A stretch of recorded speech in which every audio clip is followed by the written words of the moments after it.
What's going on? It is Brian and Natasha here with Home Helper Consultants, and today we'd like to talk with you around how to best prepare for an appraisal. Now, this is something you've done a couple times over your carear, right, Natasha? I have, yeah, and it's very timely right now because prices are going up so quickly that often our appraisals are starting to come in a little low. And supply's going down.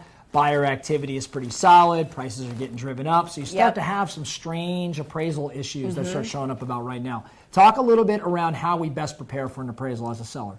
Okay, so if we're the listing agent, you need to have comps, right? Comps that support your price. Hey, and here's the thing, sometimes we don't have them. If you don't have them, don't send anything. Don't send comps that don't support your purchase price, okay? If you don't have them, don't send them. Let the appraiser work on that.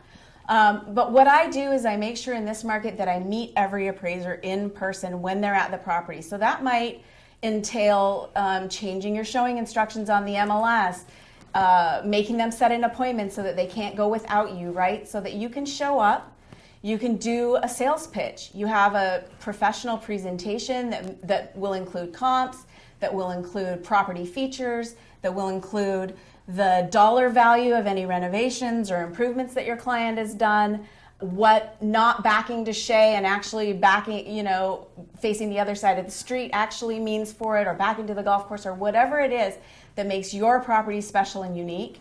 A lot of times just the relationship and just the fact that you're showing up really works well. And then leaving your card and letting that appraiser know, hey, if you have a problem with value, give me a call. Let's work on this together. And you'd be surprised, a lot of them call me because I've made that relationship. So even before that appraisal comes in low, they call me and say, hey, I'm struggling here. Do you have another one with a guest house or whatever? And then you can get to work on that and oftentimes avoid any problems. And you're putting a fair amount of effort into preparing for the appraisal and actually going and making certain the numbers are hit. So while we didn't talk about this beforehand, are you using that as part of your value proposition when you're actually at a listing presentation? Like, hey, here's what I'm going to do for you to get the property sold. But once we have a contract, here's what I'm going to do to make certain the value sticks. Is that something you're presenting? That's a very good point. Going back to the listing presentation. Yeah, really good, Brian. You have been around the business for a while.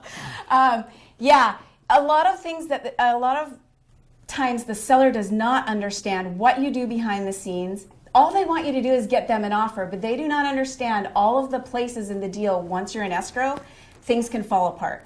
So it's very important to let them know what a good negotiator you are, how many inspection reports you've looked at and negotiated, and how you do prepare for that, because it's a very, very important part. The deal hinges on it.